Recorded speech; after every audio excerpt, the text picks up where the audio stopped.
Okay, good morning, everybody.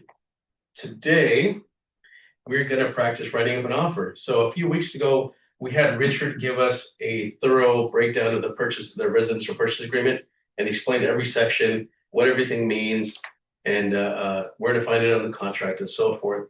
But we did not practice filling out a purchase contract. So my whole goal for doing this class or this session or this lab or whatever you want to call it is to get you to actually write up an offer, fill out a purchase contract, um, and have it maybe printed out and have it as a template or as a reference for Friday evening or Saturday or Sunday when nobody's in the office and you need that help, right? You can always use that contract to reference, okay, what am I supposed to do here? What options am I supposed to select? And so we're going to do pretty much a standard offer where we're not going to change any contingency periods or anything like that. And this is just something that'll help you. So, and then we'll go over a few other options, but we're going to pretty much write up a clean offer. So that being said, I created this cheat sheet for you guys uh, on what to look for, what you're going to need, and things like that when writing up an offer. So first thing is before you write the offer, you want to know what your buyer's goals are as far as price, like what's their top price, timeline, risk tolerance, property, are they going to occupy it? Are they going to rent it out? What are their plans? Any other disclosures, special conditions? Maybe they have to sell their property to purchase this property. So these are all things you have to know. And then listing agent queues. So when talking to the listing agent, is there a deadline for the offers? When do you have to submit the offers by? Expectations? Is there something that they're going to cue you in on that the seller wants, at least 20% down, or they want a short contingency period or short close of escrow date? So things like this, right? So listing agent cues or expectations of the seller. And then what makes this offer win? So when talking to the listing agent, sometimes they're willing to divulge that information when you ask them, hey, what's it going to take to get this offer? Is there a specific number that the seller wants that they'll accept right now? And if your buyer really wants this property, you can write the offer based on that. They just not always going to tell you. They're just going to say, submit your offer. And why wouldn't they say that? They want as many offers to come in so they can select the best offer, best terms. So the next section here, core terms. So price and terms, clear purchase price. So if you're going to submit an offer at the purchase price or a little bit below purchase price, a list price or above list price, and make sure you keep the terms simple and clean. And terms could be number of days of escrow, contingency periods, things like that, right? Move-in date. Next, earnest money deposit. Typically, you're going to do 1 to 3%. Here in Orange County, we typically do 3%, and that shows that there's more. The buyer's really serious and they're risking a bigger deposit, right? And if they were to lose that deposit, they wouldn't lose more than 3%. So even if they were to put 5% or 10% initial deposit, if their risk would be no more than 3%. And it's make sure that they know that it's due within 3 business days of acceptance, and stronger, more competitive. So the more percentage you leave deposit, the stronger the offer looks. Financing, make sure that you're aware of what type of loan it is. Is it conventional? Is it FHA? Is it a VA loan? Morning. Morning. And then how much they're leaving down. So aside from the initial deposit, how much are they leaving down? And then make sure that you have their pre-approval. Pre-approval matters, right? Don't do a pre-qualification letter. You want pre-approval. And this you're going to need this to submit the offer. It's going to make the offer look stronger. If you submit an offer without a pre-approval, they're not going to take it. They're not going to submit it. So typically, an offer includes the RPA packet, the pre-approval, and proof of funds that your buyer has the amount of money for the down payment and closing costs. And then another thing that you want to consider is contingency periods. the default on the purchase contract is 17 days. So the major ones are inspection, appraisal, and loan. So keep that in mind. Strategy shortened to compete. So if they're getting a bunch of offers and they're all pretty much the same, if you reduce the contingency periods, that makes your offer stronger. Okay, so keep that in mind. And then sometimes you can submit offers removing certain contingencies. And then make sure that the buyer is aware of the risk. Yeah. Or what they're doing before you submit it. So less contingencies equals a stronger offer, but a higher risk for your buyer. And again, it makes it look more attractive. Timelines, close of escrow, typical, it's 21 to 30 days. 30 days is standard, 21 days is if you want your offer to be stronger, to look stronger. But make sure that you talk to the lender that they can close in 21 days before you go ahead and just assume that. And then also timelines, possession. When's the client going to move in? Are they going to move in at close of escrow date, or are they going to rent back to the sellers a few days or a month or whatever it is? So these are all things that you want to consider when you're writing up an offer, and to keep the timelines realistic and consistent. So sometimes the seller's going to say, "Hey, we need like a few days after close of escrow to finish moving our stuff out because our other home's not going to be ready." Right. So you can give them 2 or 3 days. Little. Yeah. Sometimes they need like 29 days, but once it goes past 30 days, then you have to do a lease back. So then it becomes a lease. All right, property terms. What's included and excluded in the purchase? Be specific. So there's going to be appliances, fixtures. There might be an above ground spa that they want to take with them, that they are excluding from it, right? Or there might be a chandelier. There was a listing I had in Downey where there was a $10,000 chandelier in the house. And the sellers never said they wanted it excluded. They never said, "Hey, we want to take this with us." We asked them, what are you keeping? What are you leaving? They never mentioned anything about the chandelier. So when we went into escrow, the the seller ended up packing up the chandelier in a big wooden box. It was a huge chandelier. And the buyers came by to I don't know, take measurements, or I don't know what they were doing there, but they noticed that the chandelier was taken down. They're like, "Hey, what are they doing?" They never said this was excluded, and it's not, because it's a fixture, right? Chandelier is it's part of the property. Okay. The buyer thought it would be included. The seller was upset, and it's like, "Hey, you never mentioned that you wanted to take that with you." So make sure that you make it clear what's included and what's excluded in the offer. If you want the refrigerator and the stove and the washer and dryer, add that to the offer. They can always counter it out if they don't want to include it. Excuse me. Additional terms, credits versus price reductions. So you can ask them for one credit is a commission to pay your commission. You're asking the seller to pay the buyer's agent commission. Another one could be credits towards closing costs. You can include that in the offer. When it's a buyer's market, you can ask for more things, right? You can ask for the commission, and hey, we want $15,000 towards closing costs in addition to that. But we're not in that market yet. I've seen some where sellers are accepting them. So, and then additional terms, rent backs. We mentioned that. So if the seller's not ready to move out, they need a couple of months rent back before they move out. You can do that.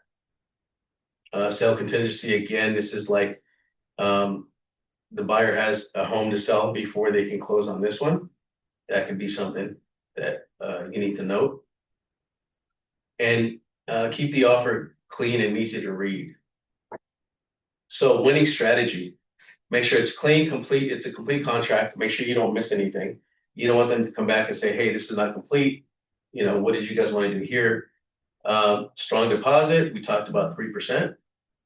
Short contingency periods, if you want your offer to be stronger, you want to shorten it from 17 days to 14 days or 10 days or whatever it is. And clear communication with a listing agent. So make sure you can run some things past the listing agent to see what their thoughts on it. Make sure it's clean, even at a higher price. Common mistakes is leaving some blank spaces, just like we mentioned earlier. Who's going to pay for what on certain things, right? Conflicting timelines. Um, Make sure that your timelines match. Incorrect vesting. That's not really something we have to worry about right now. Overcomplicating items or terms. Try to be succinct and just like to the point with everything. Weak lender verification. Make sure that you have a strong pre-approval. Final check. So before you submit your offer is make sure all the fields are complete, your timelines are aligned, correct names, make sure you spell everybody's name correctly, and the property address and AP number are correct. Clear terms, and then fully signed an initial contract. There's times where, there's some agents that submit an offer that are missing a signature here, initials there. Make sure it's fully signed. And the quick takeaway from this cheat sheet is accuracy equals protection, clarity equals strength, and strategy equals winning offers. So this is something for you guys, just a little cheat sheet for you when you're writing up an offer. And now let's go into the contract. Any questions on this? Is this helpful? Yeah. All right, it's things you guys should know. All right, so let's go into purchase contract. Today we're going to write up an offer on this property here. This is the one I picked. Okay. So this practice offer that we're writing up is based on an actual property, and we're going to go through the steps of do this here because we're going to need a calculator too to calculate certain things. All right, so this is a property we're going to submit an offer on. They're asking 1.299. Make sure you do your research to see what the homes are selling for in the neighborhood so you don't overpay, your client doesn't overpay. But let's just say this is around what the cost is selling for, right? And it's been on the market for 28 days. Let's see if there hasn't been a price reduction because there's no red arrow next to it. So let's see, read about the property. Keep scrolling down. We've already shown the property. We follow the showing instructions because we're professional, right? And we show the property. And then sometimes they have agent remarks or private remarks on what to submit with the offer if there's nothing there. So sometimes you're going to see that agents are going to type in submit this along with your offer. Make sure you do what they're asking, right? And you're going to have times where there's nothing there. So we're going to submit what we normally submit, which is the purchase contract packet, pre-approval, and proof of funds. And this is the agent, the listing agent, and her DRE license number, her brokerage, their DRE license number, phone number, email address. Okay, so I printed this out so I can have it handy, so I can add to the purchase contract. But when you're filling this out in zip forms, this is the purchase contract. Just to show you, I have this up. There's no address here. So what I'm going to do is I can either type in the address in the purchase contract, and as I type it, it'll auto-populate anywhere that it asks for the property address. Or I can just click on MLS Connect up here on the top left. While I'm in my transaction I created, MLS Connect, and then type in the MLS number, which the MLS number is SW260708992. And then I click on find. Did I not? Let's see, I think it has to be capitalized too. 260700892. Yep, it has to be capitalized. Okay, so this is the property I'm submitting an offer on. So I'm just going to click on save. And it's going to, do you want to replace the existing? Yes, I do. It's not going to say this because you're not going to enter anything initially, but because I had a bunch of other information. So I'm going to say yes. So now when I go into my purchase contract,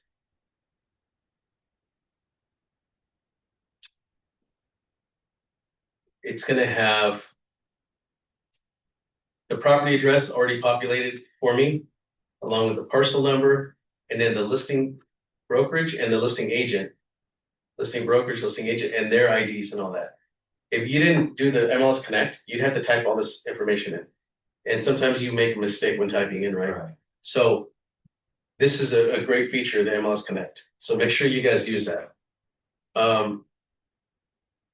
Before I start on the purchase contract, let me go back here.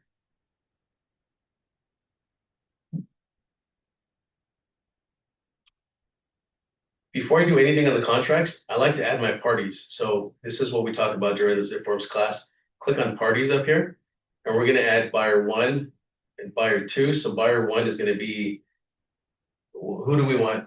It's going to be Young. Young Choi is my buyer. And then I'm going to do his email, young at Choi, I'm just doing choi.com. Okay, that's his email address because we're going to send it to him for digital signatures. So I'm going to hit save. And then, so it's just one buyer. We just have one buyer. And then it has, we're not going to do the seller right now because let's remove the seller because we don't have the seller information. When you go into parties, it's not going to have anybody here except for you as the agent. And so this is me, selling agent or broker. It's going to have my information. And so my name, why it doesn't have my name in here? Oh, because I didn't.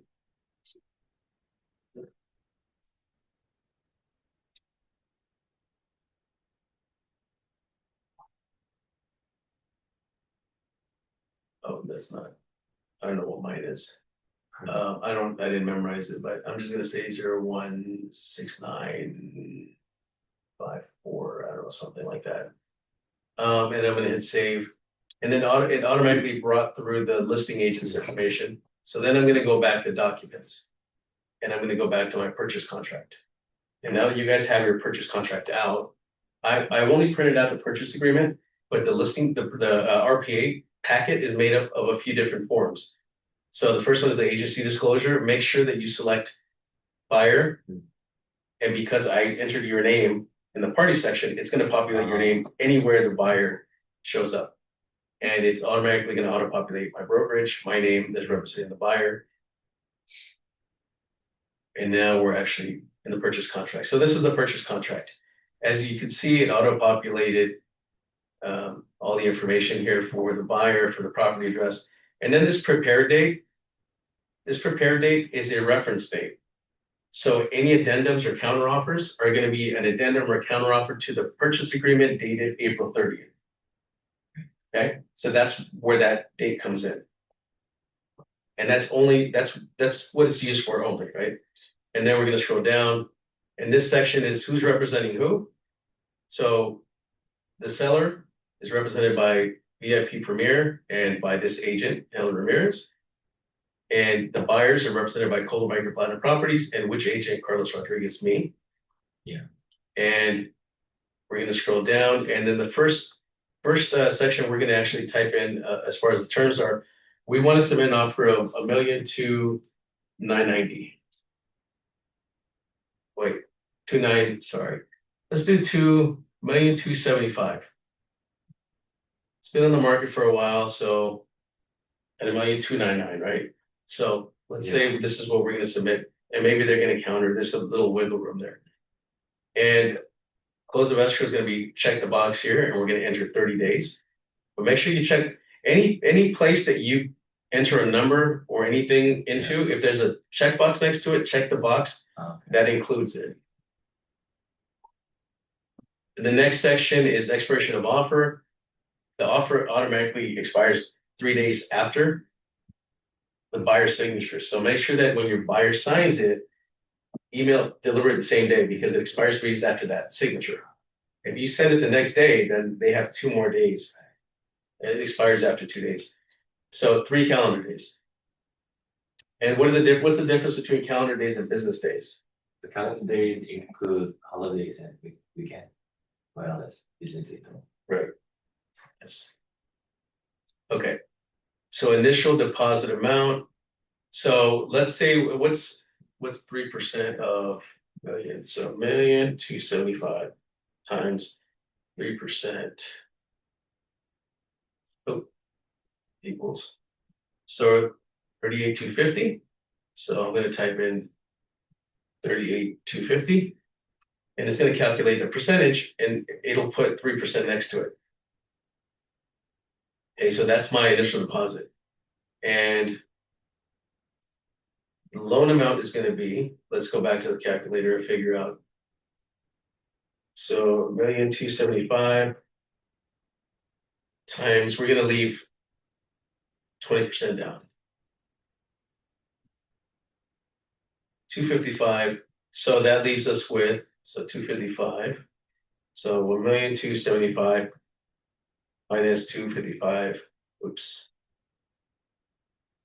1,020,000. So our loan amount is going to be 1,020,000. Does that make sense?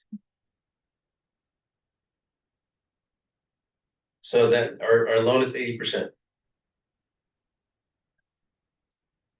So that leaves us with this much.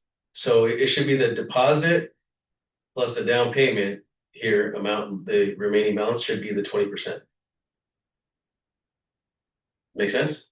When you enter the loan amount, it automatically calculates how much you have left to pay, or the buyer has left to pay. So 20% minus 3%, is it 216,000? Well, see, this is a total, 1,275,000. Right. Yeah.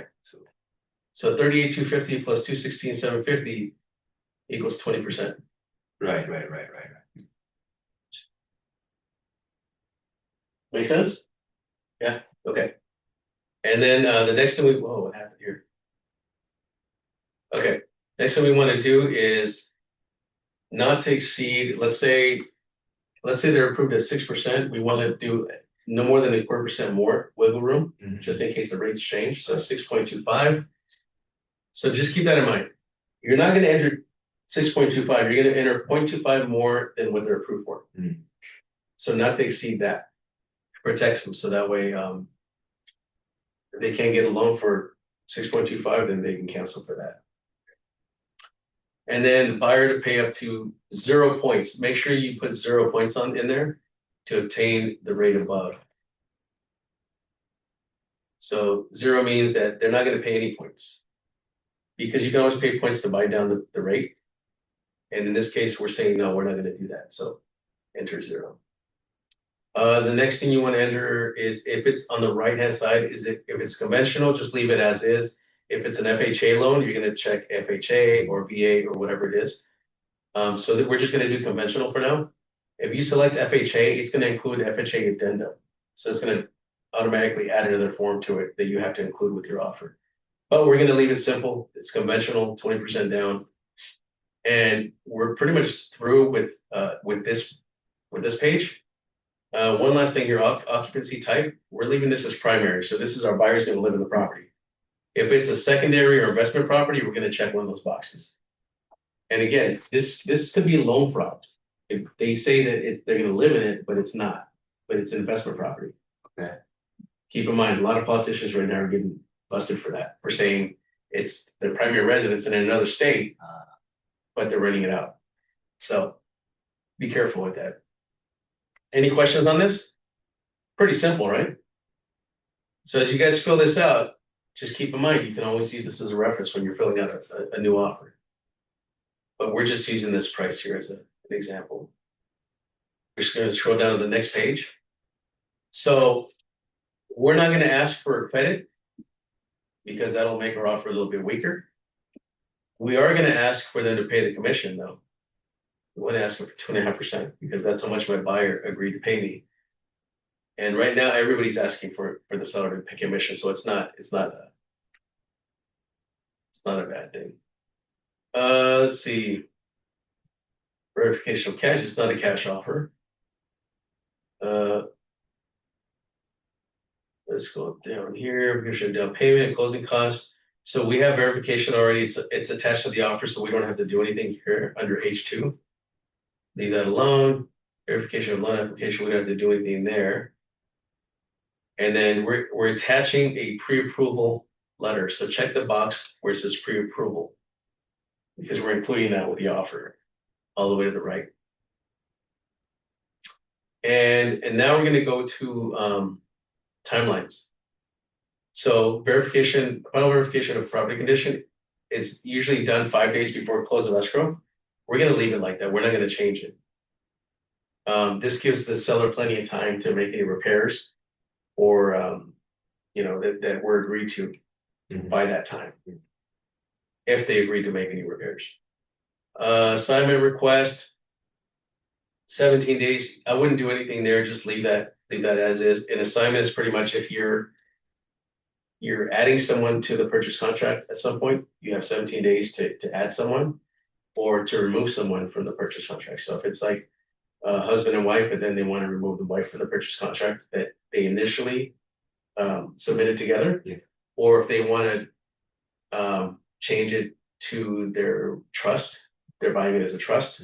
So they have 17 days to say, hey, we wanted the trust to be the purchaser and not us individually. So that's what an assignment is pretty much. Loan contingency is going to be 17 days. I would leave that alone. All this stuff, guys, I would leave this alone. If you want to make the offer stronger, you can shorten these days. And if you want to shorten them, you can say 14 days there or 10 days. And whatever you enter here is going to supersede the 17 days. So just leave that blank. And again, this is just a standard clean offer, not aggressive, just clean. So leave everything as is. Investigation of property, 17 days. Access to the property for additional information or what's it called? Inspections or measurements. They want to measure, things in the property, whatever. Like, it's my giant waterbed going to fit in this master bedroom, right? They still have time if they want to do that. Insurance, 17 days to find suitable insurance for it, or a carrier. Review seller's documents, 17 days. I would leave all these the same, guys. The seller's documents and seller's disclosures, they're going to submit it to you. They should submit it to you within the first, I believe it's 5 to 7 days. 5 days right here. And then you have up to the 17th day to sign them and return them, right? Or if they give them to you like on day 17, then you have 5 additional days to review that. And you don't have to remove that contingency because you have 5 more days to review. Preliminary title report, 17 days, again, to review that. HOA docs is the common interest disclosures, 17 days to review that. Review any lease or lien items, solar panels, propane tanks, water, whatever certain water softeners or whatever it is. 17 days to review the leases on that or decide whether you want to move forward or not. And then here in section L9 is sale of buyer's property. So is this contingent upon the sale of the buyer's property? If it is, then you're going to check that box. But we're making this as clean as possible, so we're not checking that box. And you guys understand what that means, right? That the seller can't close on this until they close on the sale of their property.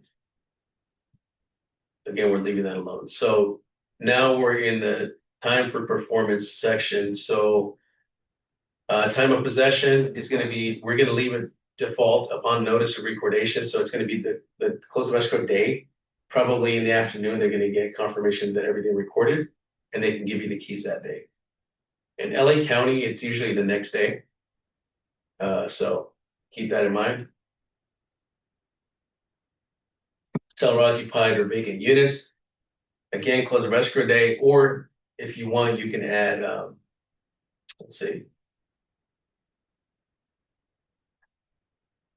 You can give them like a few more days if they need to move out or something, need extra days. Let's see. We're not gonna do anything here. So delivery documents.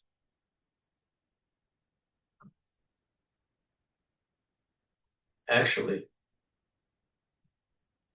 so I misspoke here. So the seller has 7 days to deliver the seller's disclosures, and the buyer has 5 days to review and deliver back. Sign and return escrow provisions, 5 days. Just leave everything alone, guys. I wouldn't touch any of this here. And this is just for a standard clean purchase, not anything else. And then let's say we want to include stove, we like the stove, we like the refrigerator. Maybe the MLS said that it includes these things. So if it includes in the MLS and you don't check these boxes, then it's not included. Okay. It has to be in this contract.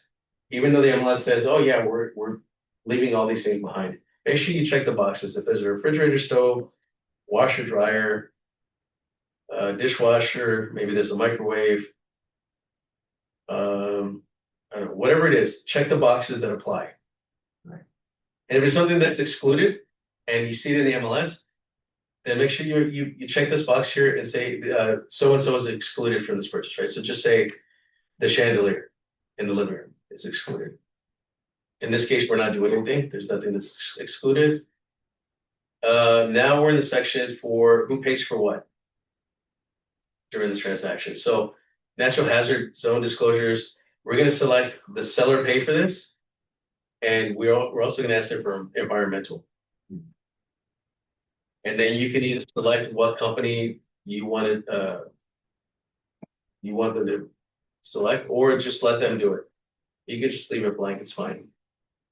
Or if there's a vendor you work with, you can check the box and then type in their company name.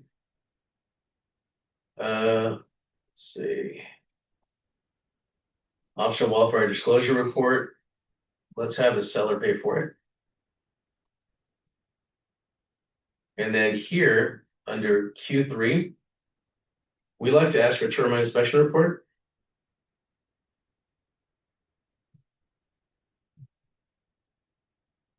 So all you have to do is termite inspection, and then the report is already in there. And we're gonna ask the seller to pay for it. And next, the smoke alarm and carbon monoxide. We're gonna say seller pays for that. Government required point of sale inspection reports. We can leave that blank on Q5 and Q6. There are some cities that require an inspection. I think Laguna Beach might be one of them. I'm not sure, either Newport Beach or Laguna Beach, one of those two. So make sure that you understand, the city as well, right? But we're gonna leave those two blank. Escrow fee, we're gonna go all the way to the end. This where it says each pay their own fees. And then if you want your offer to be stronger, you're gonna say seller's choice of who the escrow holder is gonna be. If it's a buyer's market, you can select whichever escrow company you want. But again, escrow fee, each pay their own fees. And you don't want to do both, because if it's 50-50, if the total escrow fees are like $10,000, Yeah. and you pay 50-50, what if you're paying part of their fees, All right. right? Because what if the seller has to pay more than the buyer? Now you're paying some of the seller's fees. So yeah, each pay their own fees. For title, we're going to say seller pays for title. And then to make it stronger, you're going to say seller's choice. Okay. And the next one is buyer's lender title assurance, lender title policy. That's going to be by default, the buyer pays for the title assurance, the lender's title policy. There's two policies on a purchase with a loan. There's one the lender has, one for the buyer. So the one for the lender, the buyer's going to pay for. The one for the buyer, we're asking the seller to pay for. Make sense? Okay. Because you're both owners, right? The lender and you. Right. So you both need a title insurance policy. Let's see. The next one, county transfer fee, is we want the seller to pay for, so check seller. And the city transfer fee, I don't know that many cities in Orange County that have a city transfer fee. So you can check mark seller and then type if applicable. I like to do that just in case in cities where I'm not aware. Sometimes the seller they'll counter and say, this is stricken from the contract. There are no city transfer taxes, so just put if applicable. And then HOA fee preparation disclosure, that's defaulted to seller. HOA certification fee, defaulted buyer, we're gonna leave that alone. HOA transfer fees, we're gonna ask the seller to pay for that. If there's an HOA, if there's no HOA, then don't check it. And you should know if there's an HOA on that property before you submit the offer. Private transfer fees, it's automatically defaulted to seller, so just leave that alone. Here, fees and costs, there's nothing that we can add here right now. We're gonna go down to home warranty. We're gonna ask that the seller pay for home warranty, and we're gonna say $1,000, at least $1,000. The minimum I would get is 850, but $1,000 should be good for a 1.3 million dollar house. Or What if but it costs you less than that? What happens to the remainder of it? you can purchase add-ons to it. So use the full amount. So if the home warranty is like $800, then you can add like either put it towards another year, I see. or you can add certain other features of the home warranty that's not included in the initial home So warranty. you wanna use it up? Yes. Yeah, use it all up. And then here you can select which insurance or home warranty company you want to use. American Home Shield, First American, whoever you want to use here. And then let's see. But if you want to make your offer a little bit stronger, you could just click on Buyer Waives Home Warranty right here, and then not put anything. But in this case, this is just like the typical offer. We're going to select seller bid for $1,000. And then other terms, here in the other term sections would be like some agents like to say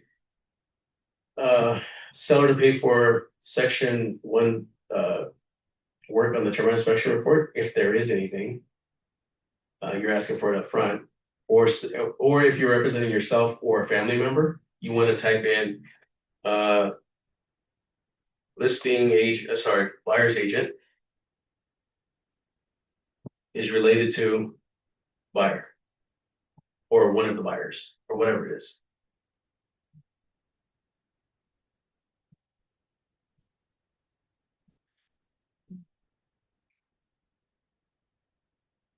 If that's the case. So you always want to disclose that or if the buyer's also a realtor, you could say buyer's agent is related to one of the buyers, and also buyer is a licensed real estate agent. If it's yourself, buyer is a licensed real estate agent. We're going to leave that blank because that doesn't apply to everything. So just keep that in mind. And then we're going to move up. And then that's pretty much it. Again, we're not going to add any other forms to this offer. This is just a basic offer. So we're going to leave this alone. And these are all explanations of what we just, I guess, filled out, right? So all of this here explains everything that you just did. So if your client asks you, what does this mean? If you're not sure, refer to the section, read it, and then explain it to them. So we're going to keep going here. So it requires buyer's initials on every page. Keep going, keep going, keep going. Going. Initials, initials, initials. You guys have a lot of reading to do here. Liquidated damages, initials, initials, initials. And then we're down to the section where the buyer is going to sign. So it's got the buyer's name. It's going to have your name on the next page, the brokerage name. It's got the other agent's broker and agent name. That's all you have to do. And then all these other forms, it's going to auto-populate. So just all that requires is signatures. But make sure you read it and understand it so that if your client does ask you about it, you don't get caught off guard. Right. I was telling Young that from all the offers I submitted, only one time has the client and his wife asked me to go over the whole contract. And I think they were testing me. They wanted to know if I knew what I was talking about. So I had them open it on their computer. I had it open on my computer. I had them on the phone and we were going over it. Okay, this section. Do you understand what this is? No, can you explain it? They knew. Okay, this is what this means. This is what we're doing here. This is blah, blah, blah. And then some sections they were like, oh yeah, we know what this means. Okay, cool. We'll go to the next section. So I had them on the phone for I think over an hour, just going over. And then they were like, okay, now we're ready to submit it. So there's going to be times where you're going to have someone that's either going to test you or they're gonna want to know every single thing about the contract. So make sure that and it's pretty all self-explanatory when you read it. You just have to know what section everything's in. So, I mean, not everybody's like Richard. Richard knows exactly, oh, section page 4, section, 3, letter A, line 2A, whatever. And he can recite every freaking thing that the purchase contract says. Unless you're like that, then you can just go, oh, what is let's see, time of possession. So we're gonna go to M1. Actually, sorry, there's no section. Let's say this is where you're gonna find it. Like, let's say this L3 section, investigation of property, we're gonna go to paragraph 8C and section 12. So let's go to section 8C. Let's see, that's 9. 8C right here. So that tells you what it is, and also section 12. So here is section, here's section 12. So all that explains what that one line was about.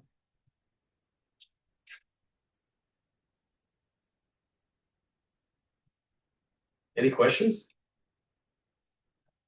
So those pages after 3, they're already populated and we need to make sure that we understand. Well, they're not populated. It's just explanation of what the first 3 pages are. Right. Yeah. Okay.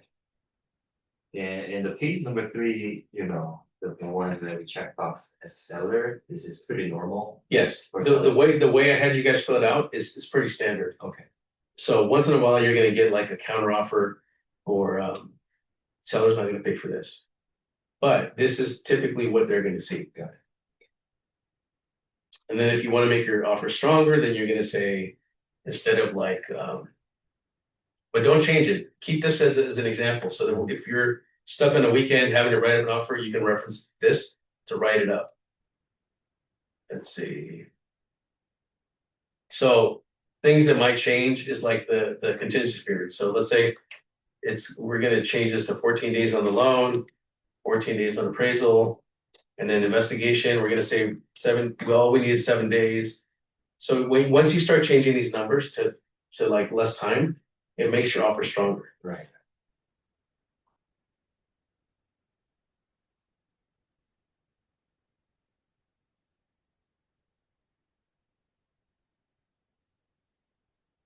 Let's see, what else? Do you guys feel like you have a better understanding of how to fill this out? It's not that difficult, like, once you go through it, because it's only 3 pages. And I think the main thing is knowing the purchase price, knowing the down payment. And then from the down payment, you're gonna deduct whatever the earnest money deposit is gonna be. And then down here, this number should total what your offer is up here. Okay, so maybe if you have the numbers wrong here, like this is, 30, let's say 3250, let's say it's 39 or 29. And wait, it didn't change. I think you Oh, it changes the down payment, right? Yeah. Change the down payment. So this is the same. Okay, so okay, that's good. That's good to know. That's good. Oh, it changed the topic. Yeah, so change the balance of what you're gonna leave. So sometimes, again, remember how we mentioned at the beginning that you can leave between 1% to 3%. We like 3% because it makes it look stronger. It's more of a risk, right? And I've noticed that in the Inland Empire, Riverside area, your stomping grounds over there, people submit offers with 1% deposit, and it's like normal over there.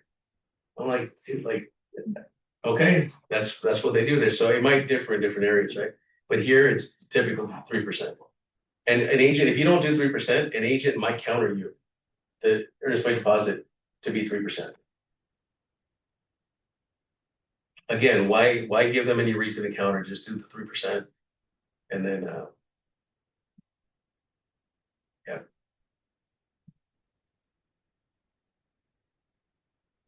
And then also keep in mind, this is important too, who pays for what. This is pretty standard on who pays for what. So remember these boxes. Make sure you have this checked on your sample contract here.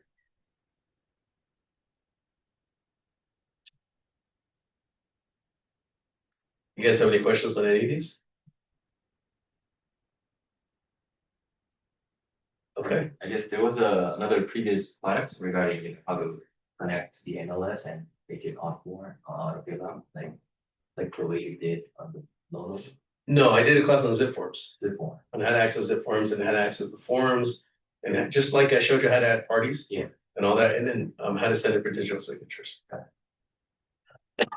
Okay, and then lastly, just want to go over again, my favorite thing, the transaction checklist. You guys know how much I love this thing. And so this is based on a clean 30-day, didn't change anything on the contract default. So we're going, remember, acceptance is delivery of acceptance. That's acceptance. So if it's signed yesterday but delivered today, then today is the acceptance day. Today's day 0. And then tomorrow would be day 1. If it's signed today and delivered today, then today is acceptance day. And then tomorrow would be day 1. So this is based on a 30-day escrow. Let's see what happens within the 30-day escrow. So within the first 5 days, let's say within the first 3 days, the buyer should show proof of pre-qualification or pre-approval. We did that because that's included in the offer.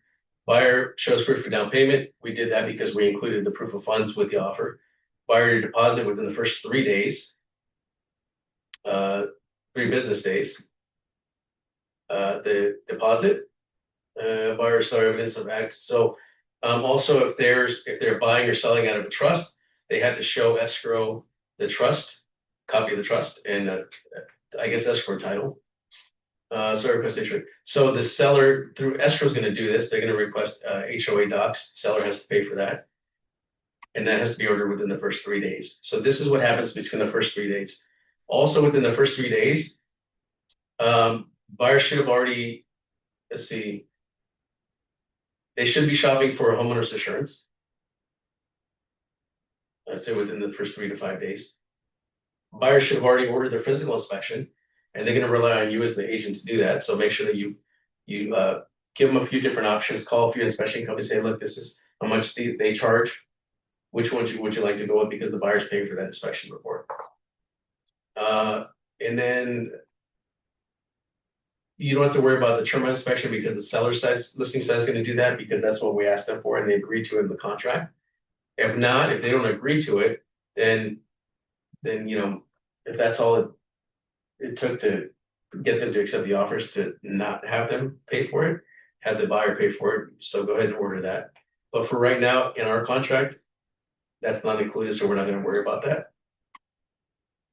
And then by day 5, sign and return escrow provisions. So escrow instructions, and usually this is not done by day 5. They're not reviewed and signed. Sometimes the buyers take their time with it. And sometimes the escrow instructions don't come out until like the 3rd day or something. So this isn't as, I guess, typical. So it could be a few more days from that. So that's what should be happening within the first 5 days, right? All that stuff. And then as we go through, by day 7, the seller's disclosure reports, the seller should give to the buyer the seller's disclosures. So this is already done because they ordered the HOA docs. Seller deliver a preliminary title report. Escrow is going to order the prelim and title and deliver it to the buyer. And transfer lease. So the seller should give a copy or let the buyer know of any like solar lease or anything like that.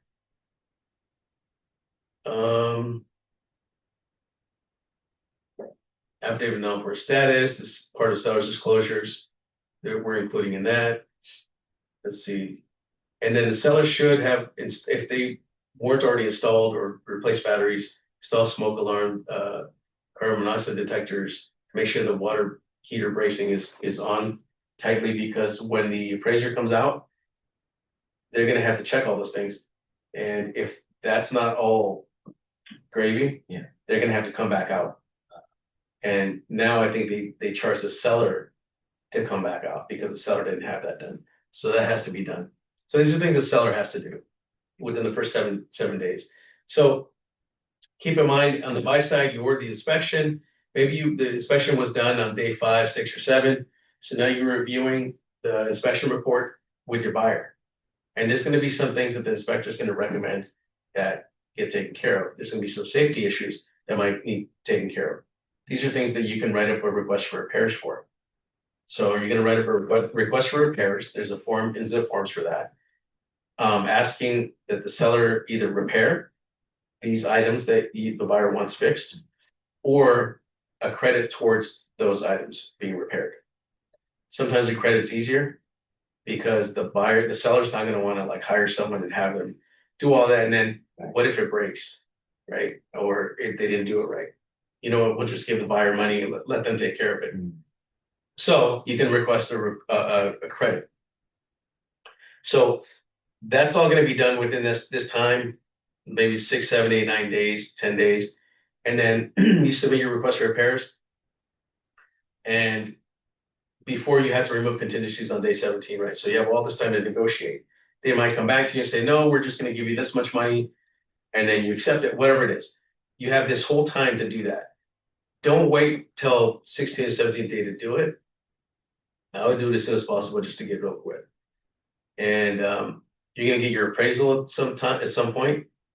Hopefully it appraises. If it appraises, you're good. If it doesn't appraise, if it appraises for less than what you're purchasing it for, you could do a few different things. You can either renegotiate the price with the seller, say, hey, it didn't appraise, we can cancel, or we can renegotiate it to the price that it appraised for. You can do that. And they might say yes and agree to it. Another thing is you might say, it's okay, we're not going to renegotiate, we'll pay the difference. So so let's say we offered $1,275,000. It appraised for $1,250,000. Okay. What the buyer can do is they would just come in with the extra $25,000. And then that should be fine. Or they could just cancel. They could say, you know what, we don't want to do it. It didn't appraise, you know, we don't want to move forward. And then another thing is they can split the difference. So they can ask that the seller, you know, split the extra 25,000. So, you know, with that. And so then we're going to keep going. And then by day 15, the seller can issue a notice to buyer to perform to remove contingencies. That means it gives them 2 days to remove all contingencies per the contract. And then the seller would do this because it gives them the opportunity to cancel at some point after the 17th day. So typically you don't see agents turning that in, but now for the buyer, by day 17, they should remove all contingencies associated with the purchase. And if the seller didn't give a notice to perform, the buyer, if they need an extra day or two, they don't have to remove contingencies that day. Nothing happens. If there's no notice to perform and the buyer doesn't remove contingencies, nothing happens. It just keeps going, right? And then at some point, you're going to get an email from the listing agent. Hey, are you going to send the contingency removal form? Oh yeah, I'm trying to reach my clients. They haven't signed it yet. They've been busy. Then you get another email the next day. Hey, were you able to get the removal of contingency form? Oh yeah, I'm still. And then sometimes it'll just carry on until it can close without you removing contingencies. I had one close without that same one with the chandelier. I gave them a notice to perform like I think 4 or 5 times. Come on, man, we're gonna cancel. We're gonna cancel. They didn't. They called my bluff. They didn't give it to me. And then we closed. Nothing happened. But if you're representing the seller, you want to do that because it gives your seller a way out. Right? Otherwise, there's no way out for the seller. This is a way out. So anyway, we're representing the buyer, so we're not worried about that. So if you're ready to remove contingencies, you've already negotiated the request for repairs, it appraised, the loan was finally, everything was approved, everything's good to go according to the lender. So you can remove all contingencies. And I don't know why this thing turned away. Doesn't like me? It's weird. Here I am. Right. So, and if they're not ready to remove contingencies, maybe the lender says, hey, we need 1 or 2 more days. Then don't remove them until the lender says it's okay to remove them. Okay? And then what happens next is you have all this time, or the seller has all this time. If they agree to make any repairs, they're going to make repairs, within the 15, 16, 17, 18, 19, 20. There's going to be times in the transaction, you have nothing to do. Don't freak out. Don't be like, oh my God, I could be doing something. I need to be doing something. There's going to be days where you don't have to do anything. You're just waiting for the appraiser to, appraisal to come in, or you're waiting for the lender to call you and say, hey, we're good to go. You can remove contingencies, or you're waiting for, I don't know, something. You're not always going to have to be doing something. You could be doing marketing. You could be working with other clients during this time. So don't freak out. And then Do I need to remind them those like vendors? you can reach out to them and say, hey, where are we in the process? Yeah. Getting closer. What's going on, right? And so then we're getting to 5 days prior to closing, so day 25. The seller should have already completed any repairs they agreed to.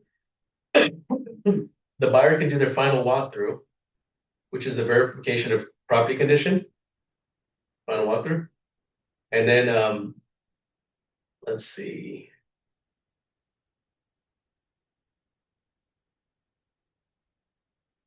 The buyer's going to sign any final loan docs by that time. Let's see, the escrow. And then the rest of it is pretty much you're good to go. Then you're good to go to close on day 30. But this is a typical transaction, like based on all the default language of the purchase contract, right? You didn't change any contingency dates. This is pretty much how a transaction should go. And I like to bring this up multiple times, throughout the year, because this is important. I want you guys to understand how a transaction works. So when you're in it, you already know what to expect based on this. 30 days is calendar days, right? Not business days. Yes. The only business days is the earnest money deposit. Okay, 3 weeks. Yes. And then also contingency or performance dates like contingency removals and things like that, they can't fall on weekends or holidays. So it carries over to the next business day. Oh, okay. So let's say the 17th day to remove contingencies lands on a Saturday, then you don't have to remove contingencies until Monday. Mm, And if it's a holiday, then you don't have to remove them until Tuesday. okay. Yeah. All right. Any questions at home? Anybody?